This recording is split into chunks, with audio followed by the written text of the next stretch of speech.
Okay, this is a good one. What to do if my husband takes me for granted? I'm Paul Friedman. I'm the founder of the Marriage Foundation. And if you are a therapist or a life coach or clergy and you want to learn our techniques, and 23 years in the making, you could sign up. It's so affordable. But let's get into this particular topic. What to do if my husband takes me for granted?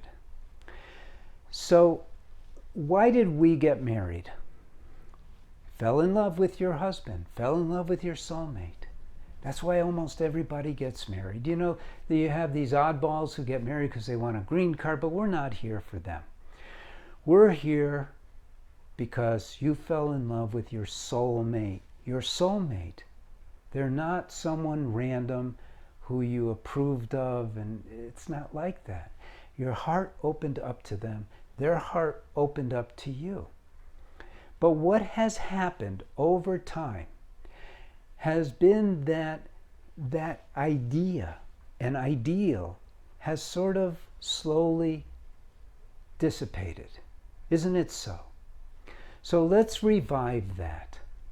Let's come back to why you got married. Now, I don't mean why you married your husband, but why did you get married? You know, I didn't always do this. I've just been doing this for 23 years. Before this, I was a divorce mediator.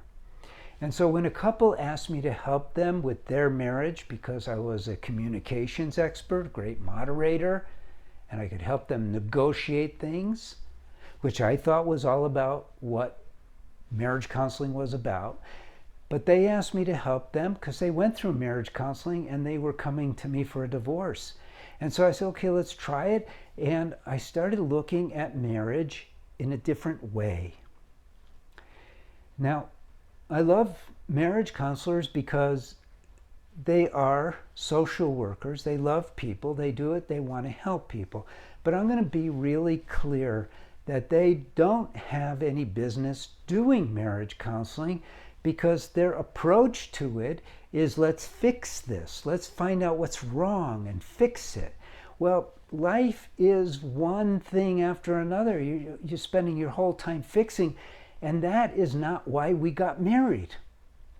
We got married for three, I have four fingers up, three things. Number one, we found our soulmate and we wanted to spend the rest of our lives together because it would make us happy. That's number one. Think about it. What drives all human beings is search for happiness. I mean, that may not be deep philosophically, but it's the truth. We want to be happy. Number two, and it's interesting because it's tied to number one, we're souls, not a religious discussion, we're souls, so we want love. We want love because the soul is love. So happiness, love, and the third thing that we want and why we married somebody is we wanted to live in harmony. The world is chaotic. It's filled with competitiveness and strife and everyone's out to get you. It is, be honest. We wanted to have a home where it's just the two of you. Add some kids, maybe a dog, maybe a cat, maybe a parakeet, I don't know. But your marriage is just two of you, only two of you. Cellmates is what you've become because you didn't have this idea of remaining as soulmates and this idea of working for ongoing, ever-increasing happiness, love, and harmony. Isn't it true? You got married because of, but you forgot to do, and now we will do this. It's not your fault. It's not anyone's fault. The world is not in a place where it knows it. I discovered something that the world has not caught up to yet. And so what happens is we're raised without these ideas of why we got married and what to do once we're married. So the Marriage Foundation, our main source of income, quite frankly, is selling courses to people whose marriages are almost over. You don't think that being taken for granted is part of that? Now, your marriage may not be there yet. Don't get the wrong message here. I discovered that there are 3 killers of marriage. Guess what number 1 is? Go ahead, guess. The topic here is what to do if my husband takes me for granted. Guess what the number 1 killer is? The number 1 killer is over-familiarity. That means you take each other for granted. It's not just he taking you for granted, you also take him for granted. Number 2 is poor communication. Boy, does that tie in. And number 3 is a business mentality of, well, I did this for him, why can't he do that for me? And number 4, there's a 4th one. I was saving it for you because this is the one that's important to you for this topic. Expectations. You see, in order to make a marriage amazing, and it's intended to be so, we need to learn to love unconditionally. That means without expecting our husband to love us back unconditionally. Now people in the world say, no, that's not fair. Well, I have the same discussion with men. Hey, that's not fair. So what? We're not talking about fairness here. And we're not talking about putting up with something. We're talking about having an amazing marriage. Because the truth, this is the God's honest truth, is that your happiness is totally not dependent on your husband not taking you for granted or your husband doing anything.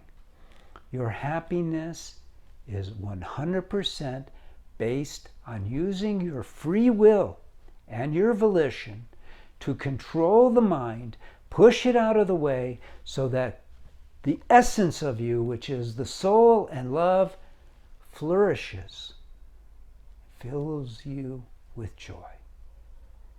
That's the truth. Now, I gave you a shortcut version, but this is what we've been teaching people. Thousands of people have taken our courses, and they've discovered what I'm saying is true. Now, you could also subscribe to the channel and hear it from different ways, in different ways for different topics, which is useful. You should subscribe. You should also like the video. You could do that right now. Go ahead, like the video. Thank you. But learn to love your husband unconditionally. Don't expect him to respect you even. Don't expect him to acknowledge. Don't expect anything. Because as soon as you have an expectation, think about it, you're not feeling love for him. You cannot have an expectation of someone and feel love for them at exactly the same time. It's like going on 2 different trains in 2 different directions. And what you want is not the respect, consideration. You want love. That's what marriage is all about. I'm telling you the truth. It may not seem reasonable to you now, but if you think about it, if you experiment with this, you will see. I'm Paul Friedman. I founded the Marriage Foundation in order not just to save marriages, but to show people how to have an amazing marriage. That's what you deserve.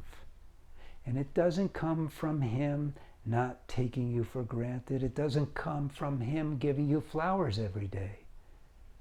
It comes from you learning how to love him unconditionally. Perfect setup is marriage for that. God bless you. Thank you for visiting, and take care.